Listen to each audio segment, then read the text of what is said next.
pada satu tokoh sampai saat ini. Nah, ini dalam penggodokan dan sedang diamatin terus oleh tim Bapilu.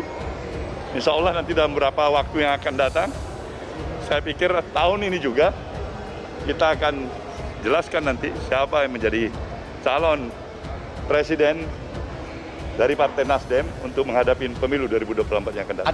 Tapi pasti kalau namanya semua kandidat tanpa ada proses kristalisasi pencurutan, salah itu. Jadi demokrasi Pancasila itu biarpun bagaimana Pak, kan ada Pak.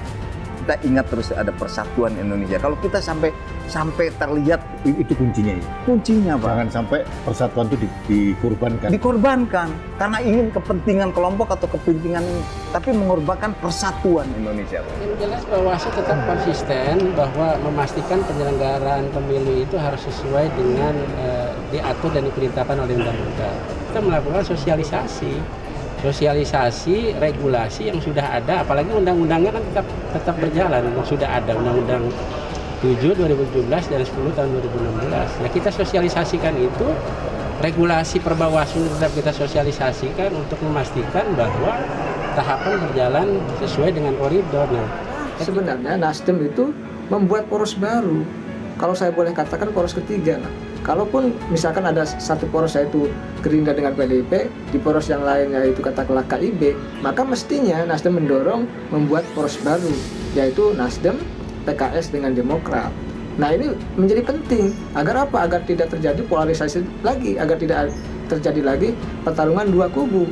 Ada tiga poros, tiga kekuatan, tiga pihak yang bisa bertarung dalam Pilpres. Karena sebetulnya di Undang-Undang Nomor 7 Tahun 2017 kita diberikan amanat untuk menghadirkan Badan Peradilan Khusus Pemilu yang itu belum kita tindak lanjuti sekarang. Step menuju itu kami meminta kepada pemerintah dan penyelenggara pemilu untuk menyusun kodifikasi hukum acara pemilu. Tadi saya sudah jelaskan sedemikian rupa agar hukum acara yang selama ini bertebaran yang dimiliki oleh Bawaslu, dimiliki oleh Mahkamah Agung melalui PT UN-nya, dimiliki oleh DKPP dalam konteks kode etik dan dimiliki oleh Mahkamah Konstitusi itu bisa terkonsolidasi.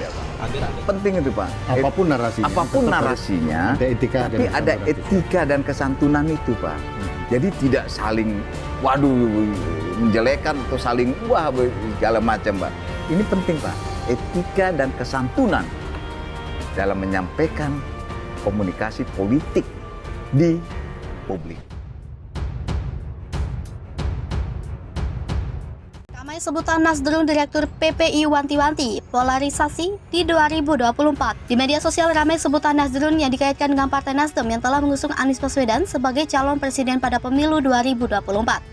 Direktur Parameter Politik Indonesia Adi Prayitno mewanti-wanti polarisasi pada pemilu 2024 seperti pada 2019. Adanya kemungkinan polarisasi menjadi PR bagi Nasdem yang telah mengusung Anies. Menurutnya, Nasdem perlu mengubah citra dari Anies Baswedan yang tidak disukai oleh kelompok pendukung Presiden Joko Widodo pada pemilu 2019. Mengejar dari UN, Syarif Hidayatullah tersebut menyebut sikap dari Nasdem untuk tidak terlalu meladeni narasi Nasdrun sudah tepat. Namun perlu juga dilihat narasi-narasi itu dijadikan masukan sebagai perbaikan. Nasdem merupakan partai nasionalis yang saat ini menjadi bagian dari pemerintahan Joko Widodo. Nasdem perlu mengatur ulang strategi usai mengusung Anies. Ramai sebutan Nasdrun di media sosial yang dikaitkan dengan Partai Nasdem. Sebutan itu ramai muncul tak lama usai Nasdem mengumumkan bakal mengusung Gubernur DKI Jakarta Anies Baswedan di Pilpres 2024. Dilihat detik.com dari media sosial Twitter Minggu 9 Oktober 2020, narasi cuitan berisi sebutan Nasdrun dikaitkan dengan keputusan Nasdem yang mengusung Anies di 2024. Beberapa cuitan lainnya mengunggah foto logo Nasdem yang diubah. Wakil Ketua Umum Nasdem Ahmad Ali menganggap sebutan itu muncul dari orang-orang di seberang yang tidak suka kepada Nasdem dan Anies. Ali tak memusingkan munculnya sebutan Nasdrun yang berseliweran di media sosial. Ali mengatakan pihaknya tak mengenal istilah kadrun di perpolitikan nasional. Ali mengatakan Nasdem fokus mengusung politik cerdas guna menguatkan demokrasi. Ali menilai sebutan itu merupakan bentuk personifikasi atas keputusan Nasdem yang mengusung Anies. Menurutnya, hal ini dilakukan oleh orang-orang yang tidak senang atas keputusan Nasdem itu. Deklarasi Anies Capres dan etika politik Nasdem di Kabinet Jokowi. Partai Nasdem selangkah lebih dekat dengan gerbang pemilu Presiden 2024. Kendati belum juga mendeklarasikan koalisi partai yang dimotori Surya Paloh ini, kini sudah memiliki calon presidennya sendiri. Medio Juni lalu, Nasdem mengumumkan 3 nama bakal calon presiden partainya. Mereka yakni Gubernur DKI Jakarta Anies Baswedan, Gubernur Jawa Tengah Ganjar Pranowo, Panglima TNI Jenderal Andika Perkasa. Dari 3 nama, Anies akhirnya dipilih menjadi bakal capres definitif. Orang nomor 1 di ibu kota negara itu dinilai sebagai sosok terbaik. Meski mengusung Anies, Nasdem tak mewajibkan mantan Menteri Pendidikan dan Kebudayaan itu untuk bergabung dengan kader partainya. Anies juga dibebaskan memilih calon wakil presidennya sendiri. Anies yang hadir dalam deklarasi tersebut langsung menerima pinangan Nasdem. Dia bilang langkah ini demi kemajuan bangsa. Anies mengaku merasa terhormat atas kepercayaan yang diberikan Nasdem ke dirinya. Dengan tugas baru ini, Anies bakal fokus pada pencapresan alih-alih Pilkada DKI 2024. Sementara soal nama cawapres dan keinginannya bergabung Nasdem, Anies mengaku belum bisa menentukan. Sementara perihal koalisi, Surya Paloh berharap Demokrat dan Partai Keadilan Sejahtera dapat bergabung dengan partainya untuk mengusung Anies. Sebagaimana diketahui dalam beberapa bulan terakhir, Nasdem, Demokrat dan PKS saling melakukan penjajakan untuk pemilu 2024. Namun koalisi ketiganya tak kunjung diresmikan. Kendati mendukung Anies, Paloh mengaku partainya akan tetap mendukung pemerintahan Presiden Joko Widodo dan Wakil Presiden Ma'ruf Amin hingga selesai masa jabatan. Paloh mengatakan tak ada perbedaan apapun antara partainya dengan pemerintahan Presiden Jokowi. Meski ada kekurangan di sana-sini, namun Paloh menyebut menjadi tugas partai-partai koalisi Jokowi, termasuk Nasdem, untuk selalu mengawal jalannya pemerintahan. Paloh menuturkan Jokowi bahkan menyambut baik langkah Nasdem. Presiden juga menghargai keputusan Nasdem tersebut. Menurut Surya Paloh, komunikasinya dengan Jokowi masih berlangsung intens. Dia mengaku telah berkawan dengan mantan Gubernur DKI Jakarta itu selama 8,5 tahun terakhir. Paloh mengatakan mengklaim dirinya menjadi salah satu orang yang paling dekat dengan Presiden. Oleh karenanya, meski Nasdem memutuskan mengusung Anies yang identik dengan oposisi pemerintah, Paloh memastikan komunikasi antara dia dan Kepala Negara masih terjaga baik. Ditanya soal langkah Partai Nasdem, Presiden Jokowi enggan berkomentar. Dia mengatakan saat ini pemerintah masih berduka akibat tragedi di Kanjuruhan, Malang, Jawa Timur yang menyebabkan ratusan orang meninggal dunia. Respon yang sama juga ditunjukkan oleh partai penguasa PDI Perjuangan. Ketua DPP PDIP Puan Maharani menyebut saat ini Indonesia masih berduka dengan kerusuhan Kanjuruhan. Puan justru mengimbau seluruh pihak lebih menaruh perhatian pada tragedi tersebut.